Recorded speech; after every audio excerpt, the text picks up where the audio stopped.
दोस्तों आपका बहुत बहुत स्वागत है हमारे YouTube चैनल स्टडी रूम में। आज हम लोग पढ़ते हैं अनुसूचित जनजातियां। अनुसूचित जनजातियां प्रत्येक प्रतियोगिता परीक्षा में कहीं ना कहीं एक ना एक नंबर का क्वेश्चन उसमें आ ही जाता है और बच्चे अमूमन उसको गलत कर देते हैं क्योंकि वो बहुत ही हल्के में इस टॉपिक को लेते हैं। तो अनुसूचित जनजातियां बेटा होती क्या है? अनुसूचित जनजातियां वो होती हैं जो कि प्रायः जंगलों में पाई जाती हैं, मतलब बस्तियों में नहीं होती हैं, ना बहुत बड़े बड़े शहरों में होती हैं। ये आदिवासी क्षेत्र में पाए जाते हैं या जंगलों के आसपास पाए जाते हैं जहाँ पे सरकार की मूलभूत सुविधाएं इन तक नहीं पहुँच पाती हैं। तभी ये समाज से पिछड़ जाते हैं और समाज के बराबरी के लिए सरकार समय समय में प्रोत्साहन करती है ताकि इन लोगों की भी बराबरी सामान्य जनमानस से हो जाए। तो अब बात करते हैं बेटा उत्तर प्रदेश के संदर्भ में अनुसूचित जनजातियों का कितना प्रतिशत है। जैसे उत्तर प्रदेश की जनसंख्या लगभग मान के चलो, जनसंख्या उत्तर प्रदेश की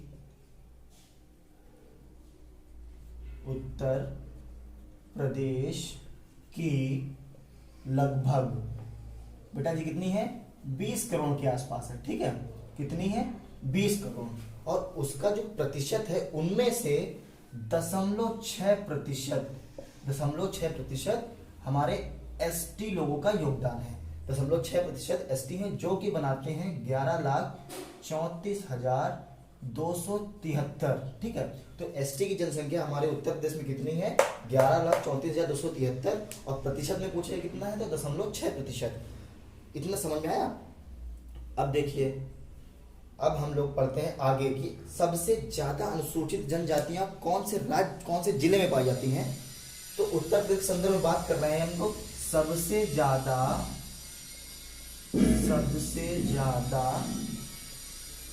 एसटी कहां पाए जाते हैं बेटा?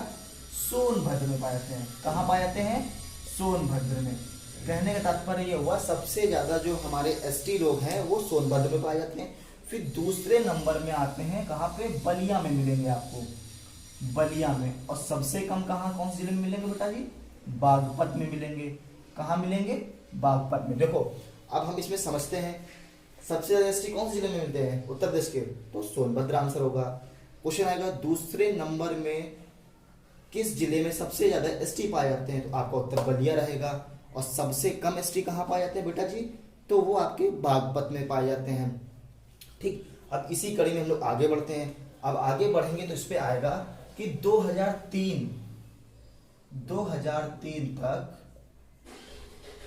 उत्तर प्रदेश में केवल 2 जनजातियां बेटा थी। कितनी थी? 2 जनजातियां। उत्तर प्रदेश में केवल 2 जनजातियां थी। लेकिन समय समय के साथ सरकार देखती है कि जो क्या समस्याएं आ रही हैं, कितनी और इसमें जातियां जोड़ी गई हैं। तो इसमें क्या हुआ, वर्ष 2003 के बाद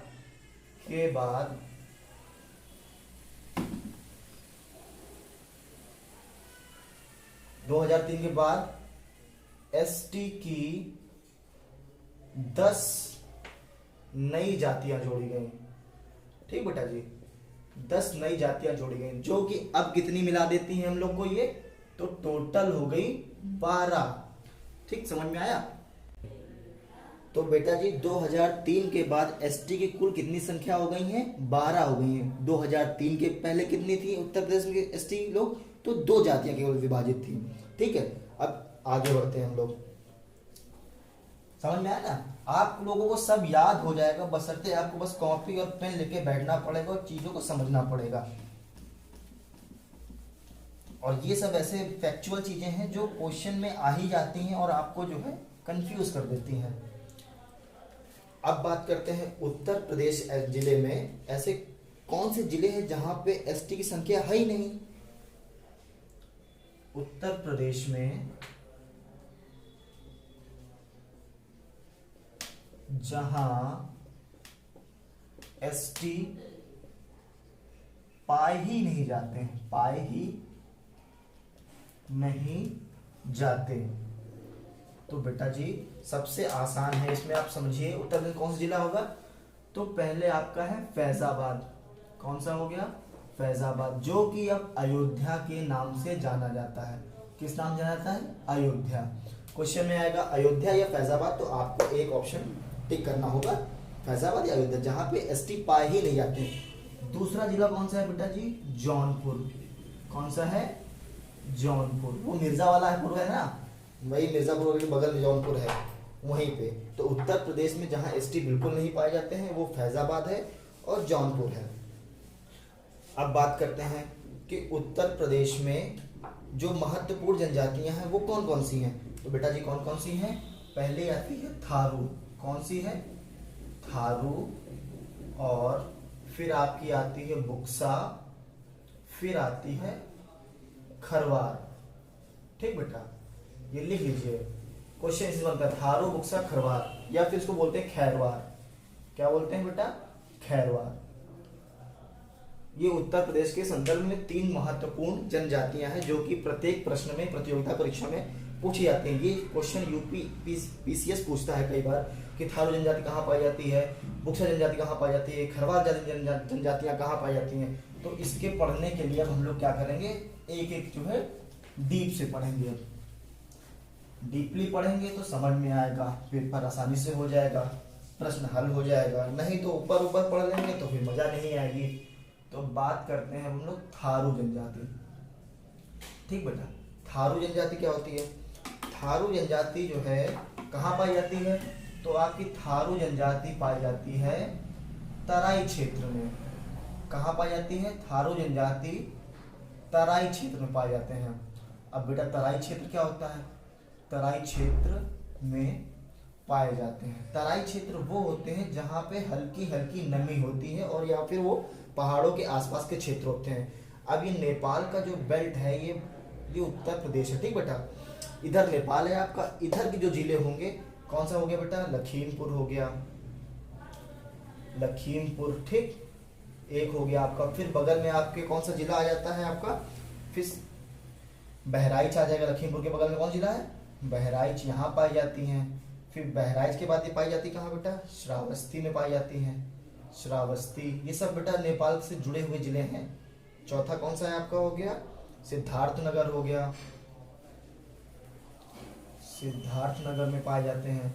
अगर आप मैप लेके समझेंगे तो आसानी से समझ में आएगी। आप मैप लेके जरूर बैठें पढ़ने समय। उत्तर प्रदेश का जब आप पढ़ें तो उत्तर प्रदेश का मैप अपने पास रखें। तीसरा हो गया महाराजगंज। ठीक, अब प्रश्न पूछेगा कि उत्तर प्रदेश में थारू जनजाति कौन से जिले में पाई जाती है, तो ये इसमें से कोई एक ऑप्शन में होगा और 3 अन्य ऑप्शन में होंगे, तो उसमें आप समझ जाएंगे कौन से जिले में पाए जाते हैं। तो इतने जिलों में आपकी थारू जनजाति पाई जाती है। ठीक है, और थारू जनजाति का कुछ लोगों का मानना ही, थारू जनजाति लोग आए कहाँ से हैं? तो कुछ लोग कहते हैं थारू जनजाति आपके जो है थार मरुस्थल से आए हैं। कहाँ से आए हैं? थार मरुस्थल से आए हैं। कुछ विद्वानों का मानना है, कुछ विद्वानों का मत है कि ये थार मरुस्थल से आए हैं। कहाँ से आए बेटा? थार मरुस्थल से। ये सब आपको याद रखना है। ठीक है, फिर आपसे पूछेगा कि जो है ये किस वंश के हैं। तो थारू जनजाति कौन से वंश के हैं? थारू जनजाति के लोग किरात वंश के हैं। कौन से वंश के हैं बेटा? किरात वंश के। प्रश्न पूछेगा थारू जनजाति किस वंश के हैं, तो ये हो जाएंगे आपके किरात वंश के हो जाएंगे। अब इनमें कुछ चीजें बहुत प्रचलित हैं जो आपको ध्यान में रखना है। आपने इनकी कुछ विशेषताएं हैं जो कि आपको ध्यान में रखना है। अब इनकी विशेषताएं क्या क्या है देखिए। अब इनके यहाँ एक होती है प्रथा जिसको बोलते हैं बदला विवाह। क्या होता है बेटा? बदला विवाह। बदला विवाह, बदला विवाह में लोग क्या करते हैं, अपनी स्त्री को दूसरे घर में भेजते हैं और दूसरी स्त्री अपने घर में लाते हैं, और इसके बाद जो है इस परंपरा को बोलते हैं बदला विवाह। और जब ये प्रक्रिया दोनों तरफ से हाँ हो जाती है तो इस रिश्ते का नाम लोग देते हैं, इसको बोलते हैं पक्की पोढ़ी। क्या बोलते हैं? पक्की पोढ़ी। ये इनके रीति रिवाज है। ठीक है, क्या बोलते हैं? पक्की पोढ़ी। कहने का मतलब है कि वो अपनी बहन दूसरे घर में भेजते हैं और उनकी बहन दूसरे घर में जाती है और दोनों लोग आपस में जो है रिश्ता तय करते हैं और इसको बोलते हैं पक्की पोढ़ी। फिर उसके बाद इनमें क्या होता है? विधवा विवाह का प्रचलन है। विधवा विवाह का प्रचलन है।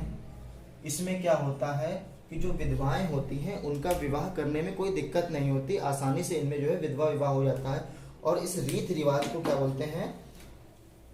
इस रीति को लठ भरवा बोलते हैं। क्या बोलते हैं बेटा जी? लठ भरवा। इसको बोझ के नाम से भी जानते हैं, लठ भरवा बोझ। क्योंकि जो है जब ये उन स्त्रियों को विधवा जो स्त्रियों का जब ये विवाह करवाते हैं, जो खाने पे बुलाते हैं उन लोगों को, तो ये लोग बोलते हैं इसको लठ भरवा बोझ दिया जा रहा है। इसके बाद इनमें एक और प्रचलन है। इनमें क्या है? इनमें जो दिवाली का त्योहार है, इनमें दिवाली का त्योहार शोक के रूप में मनाया जाता है। शोक के रूप में मनाया जाता है।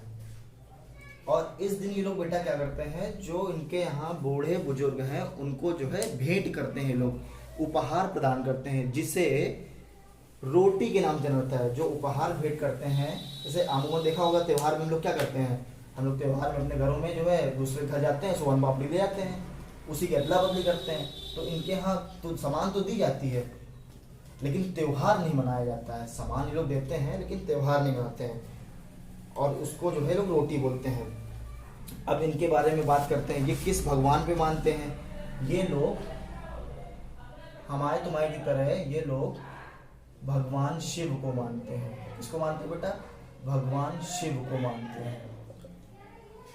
लेकिन क्या खासियत है भगवान शिव की? ये जो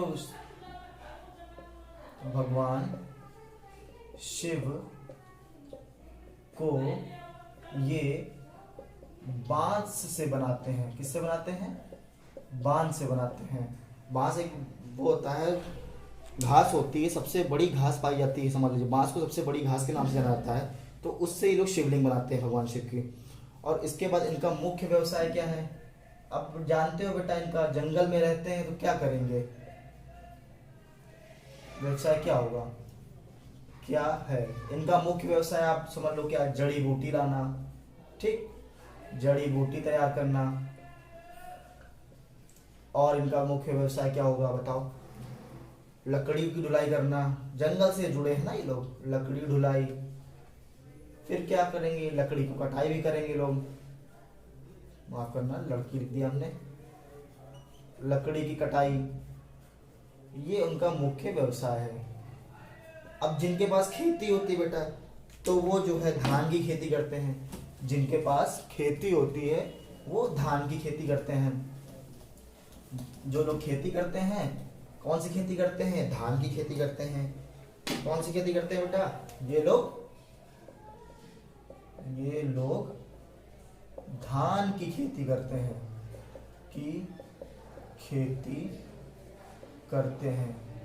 ठीक है। ये पढ़ लेना बहुत इंपॉर्टेंट है। पूछेगा इनका मुख्य व्यवसाय क्या है। और इनके उत्थान के लिए बेटा, इनके उत्थान के लिए ये इंपॉर्टेंट है, पढ़ लेना। इनके उत्थान के लिए लखीमपुर खीरी में एक विश्वविद्यालय